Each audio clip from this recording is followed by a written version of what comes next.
Assalamualaikum warahmatullahi wabarakatuh.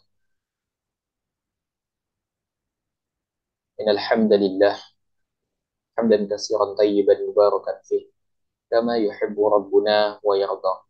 Asyhadu an la ilaha illallah wa la syarika lah. Asyhadu anna Muhammadan abduhu wa rasuluh amma ba'd. Para pemirsa sekalian, insyaallah kita akan kembali melanjutkan bahasan kita dari ensiklopedia larangan dalam syariat. Dan insyaallah kita akan masuk pada pembahasan yaitu al-jawaz dan al-ja'zori.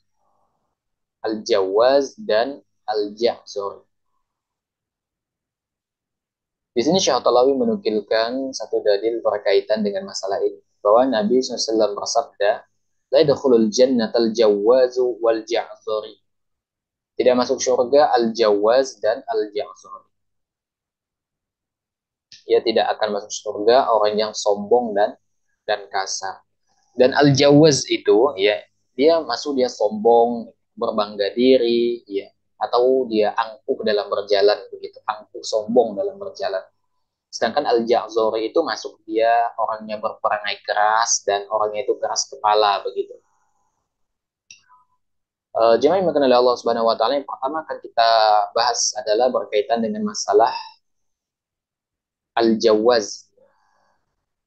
Dia sombong, dia berbangga diri atau angkuh dalam berjalan. Pertama yang perlu kita ketahui jemaah sekalian bahwa kesombongan itu adalah dosa yang pertama kali dilakukan oleh makhluknya Allah Subhanahu wa taala, yaitu iblis. Ya, ketika Allah Subhanahu wa taala perintahkan iblis ya, untuk sujud penghormatan kepada Adam, kata Allah, aba wastakbar. Iblis itu nggak mau sujud karena dia enggan dan sombong. Apa alasan iblis?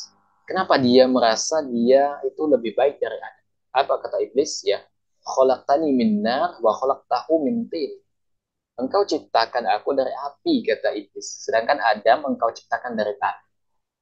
Artinya tidak masuk akal. Perintah ini tidak masuk akal, kata iblis. Bagaimana saya yang terhormat begitu diperintahkan untuk sujud kepada sesuatu yang hina?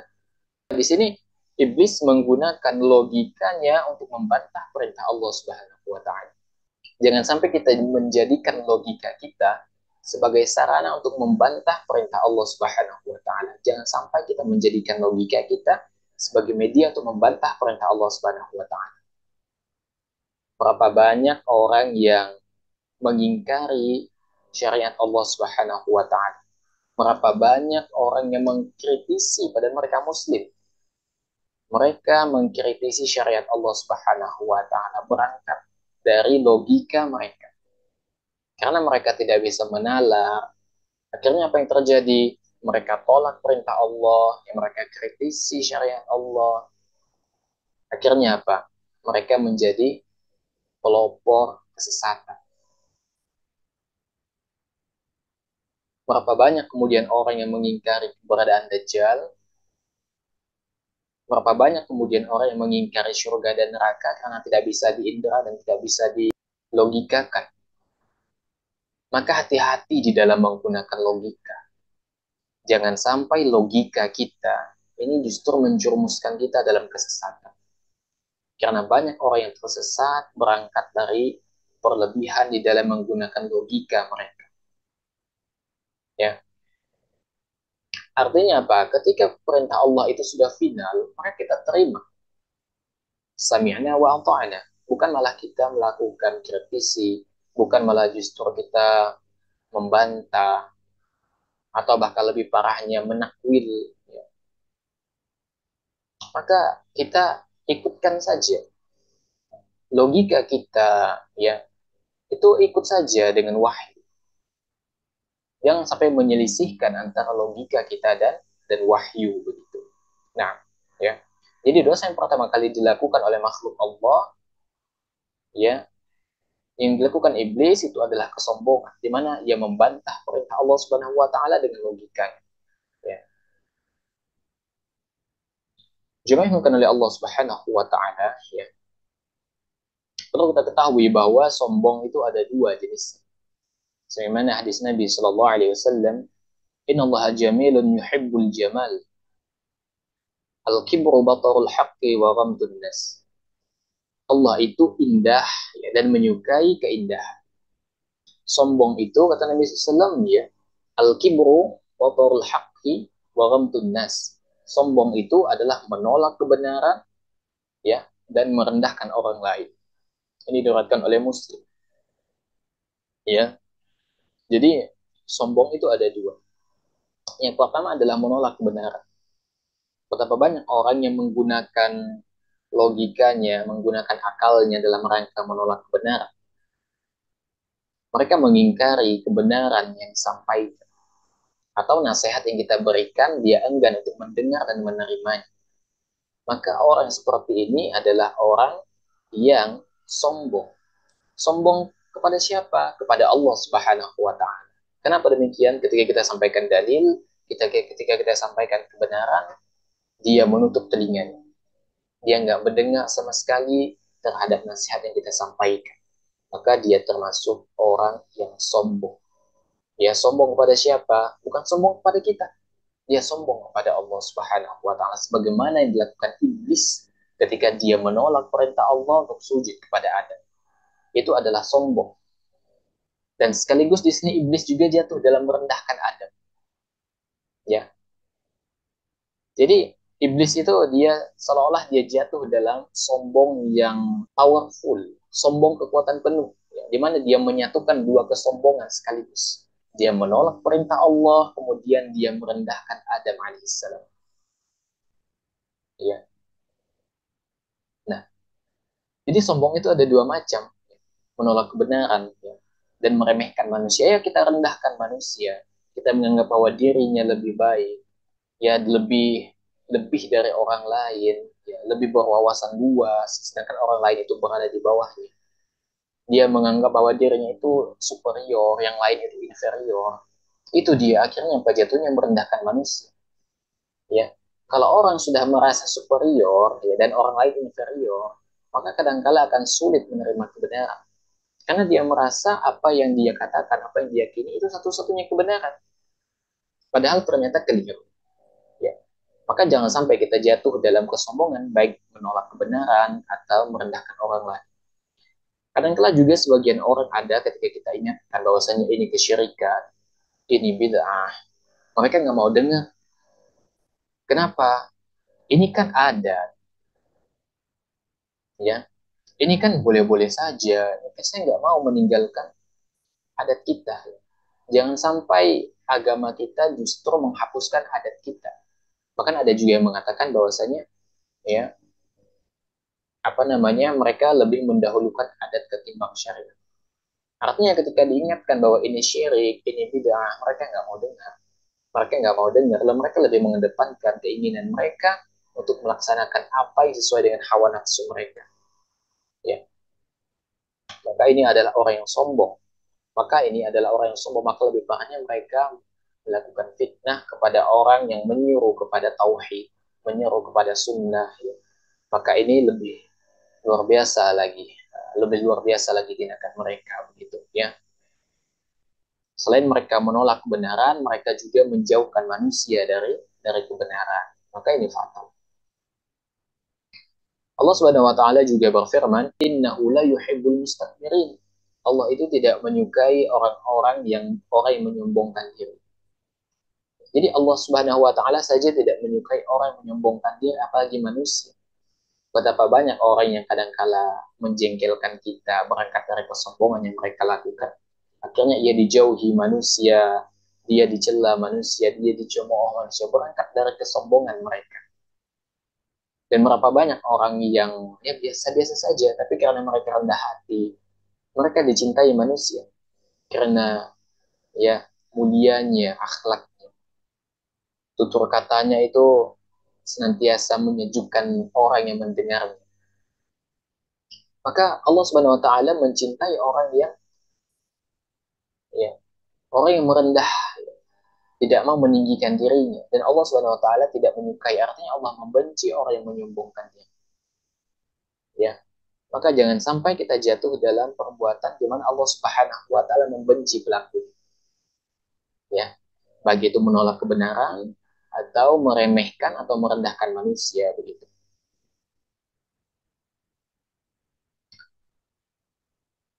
Allah Subhanahu wa taala berfirman dalam Quran surah Luqman ayat 18. Ya, apa kata Allah Subhanahu wa taala? Wala tus'ir khaddaka lin-nasi wala tamshi fil ardi maraha. Innallaha la yuhibbu kulla mukhtalin fakhur. Kata Allah, dan janganlah kamu memalingkan wajahmu dari manusia karena sombong. Dan janganlah berjalan di muka bumi dengan angkuh. Sesungguhnya Allah tidak menyukai orang sombong lagi membanggakan diri. Ya, jadi Allah Subhanahu wa taala secara tegas di sini melarang kita memalingkan ya wajah kita dari manusia karena sombong. Apakah karena kita meremehkan mereka ataukah karena kita menolak kebenaran yang disampaikan. Jangan sampai ya. Dan kita tidak boleh berjalan di muka bumi dengan angkuh, dengan merasa bahwa dirinya itu tinggi, merasa dirinya paling berilmu, merasa dirinya itu paling paling si paling begitu ya. Merasa paling. Itu akan menyebabkan orang menjadi sombong, menjadi takabur ya. Termasuk berjalan kan kadang kala ada orang yang terlihat dari gaya berjalannya saja udah beda begitu. Cara berjalannya orang sombong bukan berjalannya orang yang tawadhu begitu. Seolah dia membanggakan apa yang ada di pundaknya begitu ya. Maka kita hindari cara berjalan angkuh begitu, cara berjalan yang angkuh. Namun ada kesombongan yang dibenarkan di dalam syariat kita. Ada kesombongan yang dibenarkan dalam dalam syariat kita. Dalam konteks apa? Ketika terjadi peperangan. Ketika terjadi peperangan. Ini dalam hadis ya. Sebagaimana yang dikisahkan dalam hadis bahwa dalam perang Uhud Nabi SAW menawarkan sebuah pedang begitu kepada para sahabat. Lalu Nabi SAW menawarkan siapa yang mau mengambil pedang ini dengan menunaikan haknya. Kemudian ada sahabat Abu Dujanah mengatakan, apa haknya ya Rasulullah? Kemudian kata Nabi SAW apa? Engkau menebas leher musuh sampai mereka terpukul mundur. Kemudian berangkatlah Abu Dujanah dan dia berjalan menunjukkan keangkuhannya di depan pasukan musyrikin. Melihat itu Nabi SAW berkomentar ya, ini cara berjalan yang dibenci oleh Allah. Kecuali jika dilakukan di tempat yang seperti ini, kata Nabi SAW. Artinya apa? Sombong itu kadangkala boleh dilakukan. Ya. Ketika apa? Ketika di dalam peperangan. Sebagaimana yang dilakukan oleh Abu Dujanah kepada pasukan musyrikin. Dan Nabi SAW, ini cara berjalan yang dibenci Allah yang dilakukan Abu Dujanah. Tapi dalam kondisi ini itu diperbolehkan. Dalam rangka apa? Untuk menakuti musuh begitu, untuk menakuti musuh. Tapi dalam kondisi yang biasa saja, yang nggak ada keperluan kita berjalan angkuh begitu, maka kita nanti akan mendapatkan ya, murka dari Allah Subhanahu wa taala ya. Karena kata Nabi SAW ya, selain dari peperangan, cara berjalan yang angkuh itu dibenci oleh Allah Subhanahu wa taala ya. Kemudian dalil dari hadis Nabi Shallallahu Alaihi Wasallam bahwasanya di antara ancaman yang akan diberikan kepada orang yang sombong itu, ya dia tidak akan masuk surga. Ya, dijelaskan dalam syarah Sahih Muslim yang dimaksud dengan tidak akan masuk surga itu mereka tertunda masuk surganya. Bukan berarti mereka kekal dalam neraka, tidak. Tapi mereka tertunda saja masuk surga. Kata Nabi alaihi salatu wasallam, la yadkhulul jannata man kana fi qalbihi min kibar. Kata Nabi SAW, tidak akan masuk surga orang yang dalam hatinya ada kesombongan ya, sebesar biji zarah. Ini diriwayatkan oleh Muslim. Artinya dengan sebab kesombongan seseorang itu bisa menjadi apa? Menjadi penghalangnya ya. Dia bisa masuk surga. Dia tetap masuk surga, tapi dia terhalang ya, kecepatannya oleh kesombongannya yang dia lakukan. Sehingga itu akan memperlambat dia, kesombongan itu akan memperlambat dia, akan menunda dia untuk segera masuk ke surganya Allah Subhanahu wa taala. Artinya apa? Dia harus membersihkan dirinya dulu di nerakanya Allah Subhanahu wa taala disebabkan karena kesombongan yang ia lakukan. Kemudian hadis lain juga diriwayatkan oleh Al-Bukhari, ya. Man tawadhu'a lillahi rafa'ahu Allah. Barang siapa yang rendah hati karena Allah, maka Allah akan mengangkat derajatnya, ya. Jadi dalil-dalil ini menunjukkan dan menegaskan kepada kita berkaitan dengan pentingnya kita menjauhi karakter sombong dan kasar begitu, ya, serta sikap rendah hati dan lembah lembut sebagai akhlak mulia yang dicontohkan oleh Nabi Shallallahu Alaihi Wasallam, ya. Jadi sini Nabi SAW mengatakan, ya, barang siapa yang rendah hati karena Allah, maka Allah akan mengangkat derajatnya. Ada orang yang rendah hati, ya, yang enggan memuji dirinya, ya, selalu merasa serba kekurangan, itu karena Allah Subhanahu wa taala. Dia melakukan itu karena Allah Subhanahu wa taala. Dia merasa bahwa meskipun sudah banyak amalnya, dia merasa selalu kurang. Dia merasa masih pendosa begitu, sehingga dia selalu memaksimalkan dirinya di dalam beribadah, selalu memaksakan dirinya di dalam bertobat kepada Allah Subhanahu wa taala dan selalu merasa dirinya itu tidak lebih baik dari orang lain, ya. Dan dia melakukan ini semata-mata karena Allah, maka dia adalah orang yang tawadu. Tapi ada orang kadangkala yang pura-pura tawadu, ya, agar diakui manusia sebagai orang yang tawadu. Artinya motifnya adalah pujian manusia. Maka orang yang seperti ini, dia kadangkala merendah dengan tujuan untuk meninggi, merendah untuk meninggi istilahnya, ya, merendah untuk meninggi, maka yang ini tidak diperbolehkan seperti ini. Karena apa? Ya, barang siapa yang merendahkan dirinya karena manusia, maka Allah akan menjatuhkan derajatnya begitu, ya. Ketika manusia mengetahui motif aslinya, maka manusia akan tinggalkan dia, pahala pun tidak akan dia dapatkan, berangkat dari motifnya yang keliru di dalam merendahkan hati di hadapan manusia begitu. Kalau motifnya betul karena Allah, maka Allah akan angkat derajatnya. Tapi kalau motifnya karena manusia, mungkin dia dapatkan pujian manusia, mungkin dia dapatkan, tapi dia tidak akan mendapatkan kebaikan yang Allah janjikan begitu, ya. Dan sebagaimana dikatakan oleh Imam Az-Zahabi rahimahullah taala bahwa kesombongan yang paling buruk adalah orang yang menyombongkan diri di hadapan manusia dengan ilmunya, merasa bahwa dirinya besar dengan kemuliaan yang ia miliki,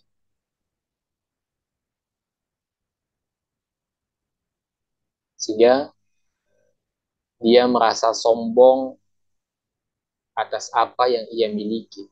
Dia merasa sombong dengan ilmu yang ia miliki. Maka jemaah sekalian, jangan sampai kita merasa diri kita itu lebih tinggi dari manusia berangkat dari ilmu yang kita miliki.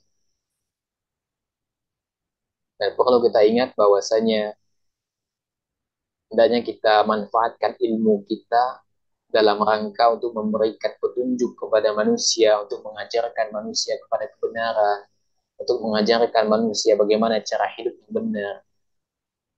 Itu ilmu kita manfaatkan agar bermanfaat bagi orang lain. Bukan malah sebaliknya, kita jadikan ilmu kita sebagai modal untuk sombong di hadapan manusia, untuk berbangga-bangga di mana di mata manusia. Oh, saya udah sarjana, berbangga-bangga dia di depan yang nggak sekolah, di depan teman-teman yang nggak kuliah. Begitu juga, saya sudah doktor, begitu. Berbangga-bangga, dia sudah profesor, berbangga-bangga dia dengan titelnya, dengan ilmu yang ia miliki. Sehingga dia menganggap semua manusia itu rendah. Maka ilmu itu justru akan mencelakakan dia. Karena ternyata ilmu itu menjerumuskan dia dalam kesombongan. Maka hendaknya kita berhati-hati. Dan ini seringkali menjadi penyakit yang menyerang para penuntut ilmu, para pelajar. Maka hendaknya mereka tawadhu, makin berisi semakin merunduk begitu ya. Semakin berisi semakin merunduk. Ilmu padi kata kata netizen begitu ya. Itu yang pertama berkaitan dengan kesombongan. Kemudian berkaitan dengan masalah yang kedua, ya, tadi kan al-jawaz ya, masalah kesombongan, berbangga diri, angkuh ketika berjalan. Kemudian masalah al-ja'zori, kasar, keras kepala, ya. Di dalam Islam kita diperintahkan untuk bersikap lembut kepada siapapun, kepada sesama makhluk, kepada sesama manusia. Dan ini perintah Allah Subhanahu wa taala agar kita senantiasa menjauhkan diri dari kasar, keras kepala, mendengar ketika diberikan nasihat. Apa kata Allah Subhanahu wa taala dalam Ali Imran ayat 159 ya. A'udzubillahi minasyaitonir rajim. Fabima rahmatin minallahi liyanta lahum walau kunta fazzan ghalizal qalbi la faddu min hawlik fa'fu anhum wastaghfir lahum wasyawirhum fil amr wa idza kunta fatawakkal 'ala Allah innallaha yuhibbul mutawakkilin. Maka disebabkan rahmat Allah lah kamu berlaku lemah lembut terhadap mereka. Sekiranya kamu bersikap keras, lagi berhati kasar, kata Allah, tentulah mereka menjauhkan diri dari sekeliling. Karena itu, kata Allah, maafkanlah mereka. Ya, mohonkanlah ampun bagi mereka. Dan bermusyawarahlah dengan mereka dalam urusan itu. Kemudian apabila kamu membulatkan tekad, maka bertawakallah kepada Allah. Sesungguhnya Allah menyukai orang-orang yang bertawakal kepadanya. Jadi kata Allah, kalau kita bersikap keras, kasar, kita akan dijauhi oleh manusia. Kita akan dijauhi oleh manusia. Ya, termasuk dalam berdakwah. Maka dalam berdakwah itu kadangkala ada masa di mana kita lembut. Ada masa di mana kita keras. Kadangkala kita dakwahnya lembut itu kepada orang awam yang belum paham. Tapi kalau dengan orang yang sudah paham, ya kadangkala keras begitu. Kadangkala juga lembut. Tapi kalau kepada orang awam, kalau kita keras, maka khawatir mereka akan semakin jauh dari kebenaran. Maka kita melakukan pendekatan dengan cara yang lembut. Adapun orang yang sudah paham agama, ya maka kadangkala keras, kadangkala lembut begitu. Sebagaimana Nabi SAW ya ketika melihat sahabat ada yang menggunakan cincin emas, Nabi ambil, Nabi lemparkan langsung. Keras kan itu? Ya, keras. Karena sahabat itu sebenarnya udah paham itu haram, tapi masih dilakukan. Ya. Maka Nabi SAW menegurnya dengan keras begitu. Tapi beda halnya ketika Nabi SAW berhadapan dengan orang awam begitu. Ada orang Baduy ketika masuk ke masjid kencing. Apakah Nabi SAW langsung memarahinya sebagaimana Nabi SAW memarahi sahabat yang menggunakan cincin emas itu? Tidak. Ya. Tidak Nabi, tidak Nabi keras kepadanya. Karena apa? Awam, nggak tahu apa-apa. Ya. Jadi itu beda ketika kita berhadapan dengan orang awam dan berhadapan dengan orang yang sudah tahu, begitu beda. Kemudian dalam hadis, ya, kata Nabi alaihi salatu wasallam sebagaimana dalam Muslim, diriwayatkan oleh Muslim, inna rifqa la yakunu fi syai'in illa zana wa la yunza'u min syai'in illa syana.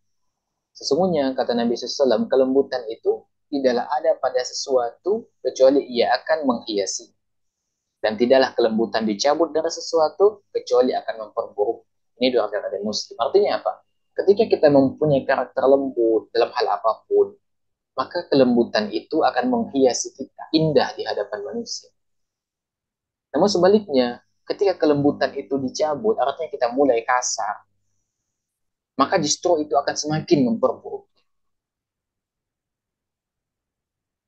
Maka yang menahan diri agar tidak berlaku kasar, agar kita tidak keras kepala, ya kita hendaknya berlatih.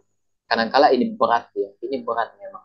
Tapi hendaknya kita berlatih dalam setiap tindakan kita iringi dengan kelembutan.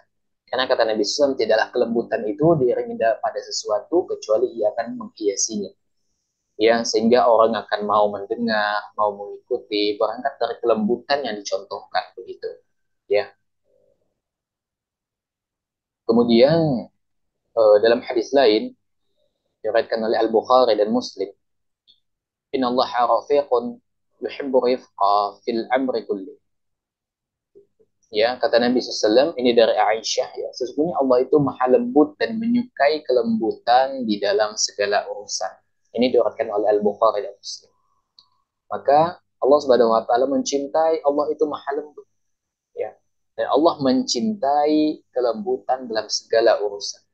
Maka hendaknya kita mulai dari sekarang berlatih, kita berlemah lembut ya kepada sesama manusia. Kalaupun mengingatkan, kita ingatkan dengan cara yang santun begitu. Kita ingatkan dengan cara yang santun, terlepas nanti bagaimana respon mereka.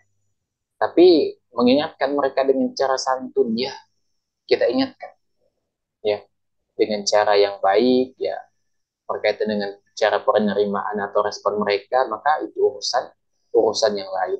Gitu. Maka hendaknya seorang muslim itu menjauhkan diri dari yang namanya al-jawaz dan al-jahzuri. Sikap sombong, berbangga diri, angkuh ketika berjalan, kasar dan keras kepala. Hendaknya seorang muslim menjauhi perbuatan tersebut. Karena Nabi SAW katakan, la dakhulul jannah, tidak akan masuk surga orang yang ya al-jawaz dan al-jahzuri, yaitu orang yang apa? Sombong, berbangga diri, angkuh dalam berjalan, ya, kasar dan keras kepala. Tapi yang perlu kita garis bawahi, tidak akan masuk surga di sini adalah dia tertunda masuk surga, dia tertunda, ya. Jadi dia itu akan menjadi penghalang bagi dia untuk segera masuk ke dalam surganya Allah Subhanahu wa taala. Dia seharusnya masuk secepatnya masuk ke dalam surganya Allah. Tapi karena dalam hatinya ada kesombongan, dia pernah berbangga diri, dia orangnya kasar, itu menjadi penghambat dia untuk segera masuk ke dalam surganya Allah Subhanahu wa taala. Tapi yang benar datangnya dari Allah, yang keliru datangnya dari anak pribadi. Allah dan Rasulnya tentu terlepas dari kekeliruan itu. Demikian, Assalamualaikum warahmatullahi wabarakatuh. Wassalamualaikum Muhammadin wa ala alihi wasallam. Walhamdulillahi rabbil alamin.